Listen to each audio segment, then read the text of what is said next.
के मैदान में ताल ठोके बदे बुलावत चाहता नहीं हम लखनऊ के शान शिखा भदौरिया जी का। तो आए शिखा जी। देखिए शिखा जी, अब मामला जो है बड़ा जो है मतलब लड़ाई वाला हो गया है। टक्कर तो देनी एक पड़ी। से एक जो है लोग जो है गीत रखले वाला कहा जो है गोरख। सीमा जी, टक्कर वाली बात आपने कर दी है तो टक्कर तो नहीं कहेंगे, बट हाँ सुरों का संग्राम चल रहा है तो थोड़ा सा रंग तो दिखाया ही जाएगा अवध का। बिल्कुल। क्या बात है। अब गोरखपुर से बचपन देखा सबने, ब्रज से सबने तकड़ी भी खरीद ली है ना, और बनारस से अहिरे दादा हो ही गया है तो अब हमारी बारी है ना।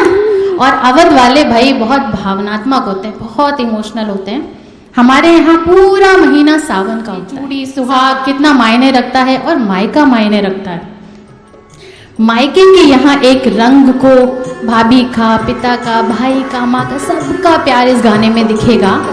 और ये सावन का गीत है मेहंदी, जिससे सभी चिर परिचित। कहाँ थे ये सहनियों का साथ, मेहंदी सावन की भाभी रानी रचा दो मेरे हाथ, मेहंदी सावन की मेहंदी सगुन की मायके से आई चली नैहर, चली नैहर मिलन के साथ, मेहंदी सावन की भाभी रानी रचा दो मेरे हाथ, मेहंदी सावन की हरी मेहंदी के हरे हरे हाथ, मेहंदी सावन की भाभी रानी रचा दो मेरे हाथ, मेहंदी सावन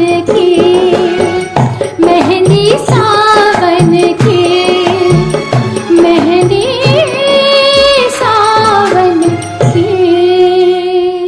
बहुत सुंदर शिखा जी, रउआ तो एकदम गांव के याद दिला देली, सावन के याद दिला देली। एकदम एक कार्यक्रम में चार चांद लग गई। और रुआ देखी सावन के गीत रख ली और साथ ही साथ हरी हरी साड़ी भी सावन का हरा पूरा एकदम पहन तैयार ली। होके आयल बनी। एक वाकई बेटी जो इस उम्मीद में रहती है पूरे साल, सावन आएगा तो मायके जाएंगे, सावन आएगा तो भाई लेने आएगा, सावन आएंगे तो माँ बाबू से मिलने जाएंगे। इस प्रथा को बिल्कुल जिंदा रखिए। अपनी बेटी भी भेजिए और दूसरे की बेटी भी, जिसको आप लाए हैं उसे भी मायके भेजिए, और जो आपके घर की उसे बुलाइए। बिल्कुल देखा, हमें तो अपन नैहरे याद आई गल। ओहो ऐसन एक गायन के हम का कही हमार तो आंख भरा। यही से तो हमनी के कार्यक्रम के नाम है लोक रंग सुरों सुरों के के संग। संग। एजा गांव के बात होखेला, परंपरा